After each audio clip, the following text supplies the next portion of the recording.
ও খলিফার মা, তোমার তো দেখতাছি আছে ক্যামেরা, আর ওই খামরুলেরা তো আছে দেখতাছি দড়ি স্ট্যান্ড। ইতা যা তুমি কিতা করতাই?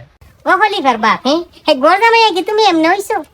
খামরুলেরা তো যে দেখতাছো ক্যামেরায় দিয়ে কিন্তু আমি টিকটক করবো, আর হেরা তো যে দেখতাছো দড়ি। তুমি যদি তেমন কোনো বাস্তব সির করো তাইলে এটা দিন তোমারে বাইন্দা তৈমু। হায় রে বোন, গড় জামাই এত খাত, সাত খান তুমি আমার মিটাইলা। এই বুড়া খালো টিকটক কইরা বুঝিম ক তুমি ওই বেড়া ফালরে মুখ দেখাইতে আয়। তোমার বহু নাই, আমার জামাই নাই, চলো আমরা সংসার কইরা খাই।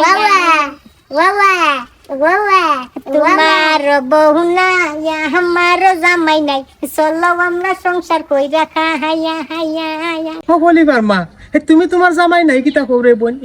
এই না আমি তোমার খলিফার বাপ, যারে বাইন্দা দিয়া তুমি টিকটক করা লাগছো। কামরুল, ও ভাবি, তুই খালি তোর বাইসাবের শরীরটা বানলে, তোরে না কইলাম যে তুই তার মুখটা বাইন্দা তুইতে, মুখটা তুই বাইন্দা তুইলে না খেল লাগে। যা বেটা, যে মুখটা ইয়া বাইন্দা তুই আয়। আর ও বাবা আমি যাইতেছি, এগুলো আমার বাইরে মুখ পাও সবটা বাইরে তুই কইয়া দিলাম। উপায় নাই রে, উপায় নাই রে, উপায় নাই, বুয়ের জালাই বাড়ি গরে শান্তি নাই। ও খলিফার বাপ, তুমি দিকে যে সুন্দর গান গাইতে পারো রে ভাই, তুমি একটা কাম করো না কেনে? এই তোমার এত প্রতিভা তুইয়া আমরা খেলা গিয়ে হুদা ভাত খাইতে আমি।